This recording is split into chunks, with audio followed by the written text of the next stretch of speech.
Hello everyone, so if you're facing this error in Call of Duty Black Ops 7, DirectX encountered an unrecoverable error with error code 0x887a0005, then you have come to the right place because in this video I'm going to show you how easy it is to fix that annoying DirectX error on your Black Ops 7 easily.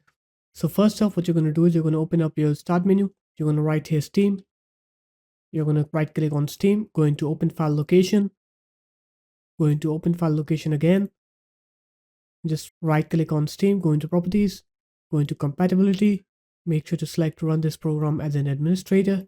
After that, open Steam up, click continue on it,